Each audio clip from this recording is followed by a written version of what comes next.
السلام علیکم ناظرین کرام، آپ کی ویڈیو دیکھیے پھر اس پر بات کرتے ہیں۔ تو کشتی بنانے کے لیے لکڑی کا کام آتا تھا آپ کو نا۔ حضرت داؤد علیہ السلام نے اگر زرہ بنائی تو لوہے کا کام آتا تھا ان کو نا۔ حضرت یوسف علیہ السلام نے وزیر خزانہ بننے کی پیشکش خود کی، وَاجْعَلْنِي عَلَىٰ خَزَائِنِ الْأَرْضِ إِنِّي حَفِيظٌ عَلِيمٌ۔ سلیمان علیہ السلام کو بادشاہی کے گر آتے تھے نا، تو اللہ نے پورے کائنات کی بادشاہی آپ کے حوالے کر دی۔ ہواؤں پر بھی آپ کی حکومت، سمندر کی تہوں پر بھی آپ کی حکومت۔ تقسیم کس نے پیدا کی ہے؟ یہ تو قرآن علوم ہے۔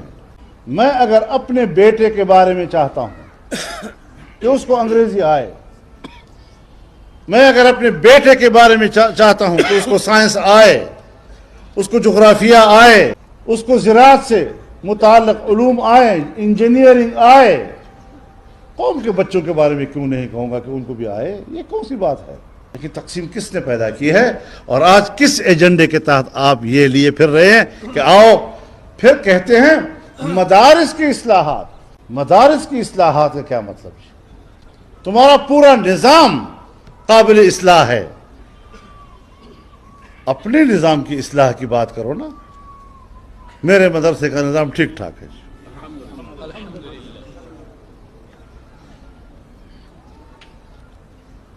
میرے اصلاحات کی فکر مت کیا کرو۔ ہم جدید تقاضوں کو بھی سمجھتے ہیں اور اس کے مطابق تبدیلیاں بھی لاتے ہیں۔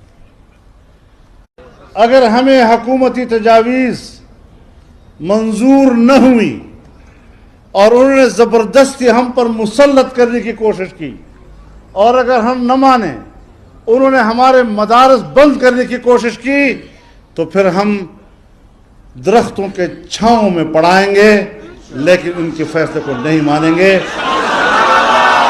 یہ بات بھی آپ طے کر لیں کہ اس مرحلے تک جانے کے لیے تیار ہے یا نہیں۔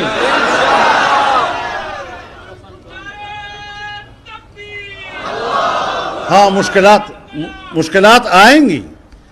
دور دراز دیہات میں ایک مدرسہ ہے، تھانے دار جا کر کہتا ہے مولوی صاحب یہ کیا ہے، لسٹ مہیا کرو۔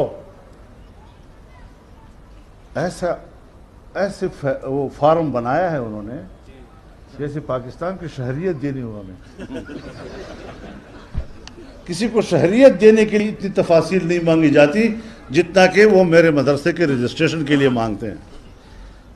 جیسے پہلے تو میں اس کو پاکستانی نظر نہیں آ رہا، پہلے وہ مجھے ثابت کرتا ہے کہ واقعی میں پاکستانی ہوں۔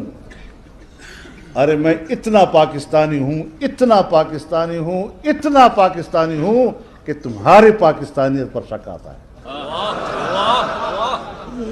میں اتنا پاکستانی ہوں۔ ناظرین کرام، آپ نے ویڈیو دیکھی مولانا فضل الرحمان کے انتہائی جذباتی خطاب مدارس کے حوالے نے۔ مولانا فضل الرحمان نے کھل کر بات کر دی۔ آپ جانتے ہیں کہ D J S P R نے مدارس کے متعلق گفتگو کی تھی، اس حوالے سے بہت زیادہ تنقید بھی کی جا رہی تھی سوشل میڈیا پر۔ تو مولانا فضل الرحمان نے اپنا پوائنٹ آف ویو بھی سامنے رکھ دیا اور کھل کر بتا دیا کہ مدارس کس طرح کام کرتے ہیں، اور اگر حکومت کسی قسم کی انٹرفیئرنس کرے گی تو ہم کسی صورت بھی برداشت نہیں کریں گے۔ ناظرین کرام، یہ تھی آج کی ہماری ویڈیو۔ چینل پر جو نئے چینل کو سبسکرائب کرنے کے لیے ویڈیو تک اللہ حافظ۔